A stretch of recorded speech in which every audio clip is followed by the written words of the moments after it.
Fore Coffee menambah modal Fore Bakery sebesar 12,16 miliar rupiah, sehingga modal ditempatkan dan di-store naik menjadi 22,16 miliar rupiah. Dengan kepemilikan saham 99,96% di Fore Bakery, perusahaan induk praktis menguasai penuh anak usahanya itu.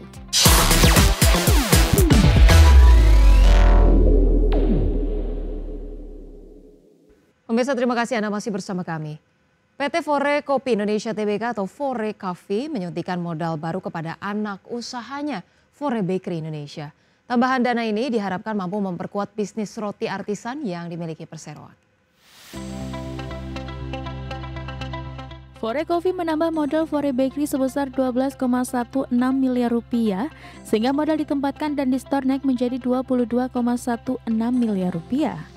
Dengan kepemilikan saham 99,96% di Fore Bakery, perusahaan induk praktis menguasai penuh anak usahanya itu. Sementara 0,04% sisanya dikuasai Fore International Pty Ltd yang juga bagian dari grup Fore Coffee. Sekretaris perusahaan Fore Coffee Denny Ngadimin mengatakan suntikan modal ini dilakukan untuk mendukung operasional Fore Bakery. Dana segar itu diharapkan mampu mendorong kinerja bisnis anak usaha sehingga bisa berkontribusi positif bagi induk usaha. Menurut Denny, tambahan modal menjadi bagian dari strategi ekspansi Fore Coffee di luar lini minuman kopi. Sepanjang semester pertama 2025, Fore Coffee mencatat pendapatan 662 miliar rupiah atau naik 47% dari tahun lalu yang sebesar 451 miliar rupiah. Perseroan juga berhasil mencatat pertumbuhan harga saham signifikan sejak melantai di bursa pada April 2025 dengan harga Rp188 per saham. Kini saham Fore Coffee diperdagangkan di level Rp505 per saham dengan nilai kapitalisasi pasar mencapai Rp4,9 triliun. Berbagi sumber, IDX Channel. Pemirsa, harga saham PT Industri dan Perdagangan Bintrako Dharma Tbk mencatatkan lonjakan signifikan dalam beberapa hari terakhir. Peningkatan ini disebabkan beredarnya rumor bahwa Cars akan berekspansi ke bisnis kendaraan listrik dan menjalin kerjasama dengan raksasa teknologi Huawei. Pada penutupan perdagangan Rabu kemarin, saham Cars berhasil melesat sebesar 17,65% dari harga Rp119 per saham menjadi Rp140 per saham. Dalam sebulan terakhir, saham ini sudah melonjak hingga 79,49%, menunjukkan antusiasme kuat dari investor akan prospek perusahaan. Ramai dikabarkan bahwa Cars tengah menjajaki ekspansi ke bisnis kendaraan listrik dengan menggandeng Huawei sebagai mitra strategis. Kolaborasi ini dinilai berpotensi mengakselerasi penetrasi Cars di pasar kendaraan listrik yang tengah berkembang pesat. Lonjakan harga saham Cars mencerminkan optimisme investor terhadap langkah strategis perusahaan ini. Jika ekspansi kendaraan listrik dan kemitraan dengan Huawei terrealisasi, kinerja dan nilai perusahaan diprediksi akan meningkat tajam ke depan. Dengan peluang besar di sektor kendaraan listrik, PT Bintrako Dharma berpeluang memperkuat posisi di industri otomotif nasional.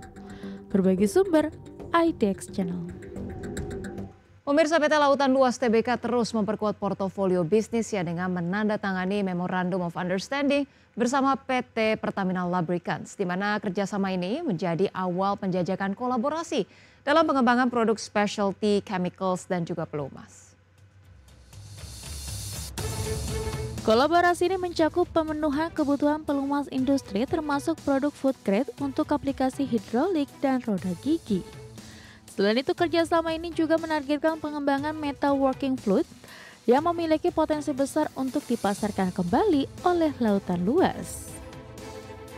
Langkah ini menunjukkan keseriusan Lautan Luas dalam menggandeng anak perusahaan Pertamina guna menciptakan sinergi bisnis yang saling menguntungkan di sektor pelumas dan kimia khusus. Harapannya kerjasama ini membawa nilai tambah dan peluang pertumbuhan bagi kedua perusahaan. Dengan masuknya kerjasama strategis ini, Lautan Luas optimis dapat memperluas pangsa pasar sekaligus meningkatkan kapasitas dan inovasi produk specialty chemical. Langkah ini juga mendukung target perusahaan dalam memperkokoh posisi di industri pelumas dan kimia di Indonesia. Kolaborasi strategis antara Lautan Luas dan Pertamina Lubricants menjadi langkah penting yang menunjukkan komitmen kedua perusahaan dalam menghadapi tantangan dan peluang industri kimia dan pelumas. Berbagai sumber, IDX Channel. Dan pemirsa, kami hadirkan informasi seputar IHSG pada penutupan perdagangan sesi pertama hari ini. Pemirsa, Kamis 28 Agustus 2025, IHSG terpantau mengalami penguatan 0,84% atau 66,9 poin ke 8.003,1. Sempat menyentuh level tertingginya di 8.022,7, level terendahnya di 7.941,9. Sementara itu pemirsa, dari jajaran top gainers, ada Toba yang menguat 5,3%, kemudian DSSA menguat 3,8%, BSBK menguat 29,5%, kemudian MDKA menguat 4,1%. Dari top losers pemirsa ada Wifi dengan pelemahan 3,9%, Aman Mineral melemah 2,7%, Suri melemah 1,5%, dan Film melemah 2,3%. Dari pergerakan sektoral pemirsa, penguatan dipimpin oleh sektor industri dengan kenaikan 2,8%, disusul teknologi dengan kenaikan 2,5%, sementara itu kesehatan menguat 1,5% dan infrastruktur melemah 0,1%. Pemirsa, Lembaga Penjamin Simpanan atau LPS mencatat kesenjangan pertumbuhan simpanan perbankan semakin melebar antara nasabah kaya dan masyarakat kelas menengah bawah. LPS memperkirakan jumlah simpanan menengah bawah diperkirakan akan kembali naik seiring berbagai program pemerintah yang berupaya mendongkrak pertumbuhan konsumsi.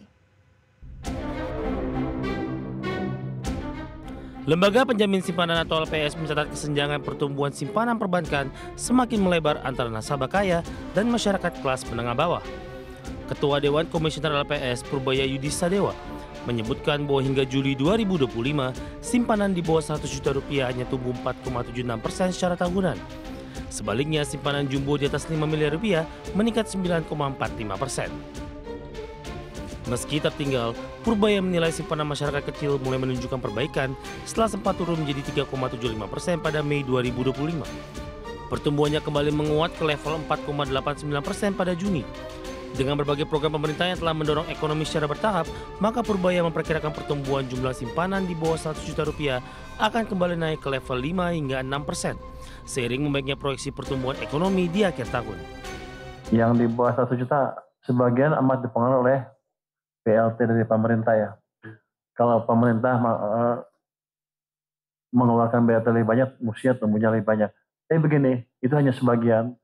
Tapi kalau ekonominya bergerak lebih cepat, di triwulan nanti 4, seperti saya duga sebelumnya, saya katakan sebelumnya, harusnya di bawah 100 juta juga akan tumbuh di atas 5% nanti. Mungkin mendekati normal 6% juga.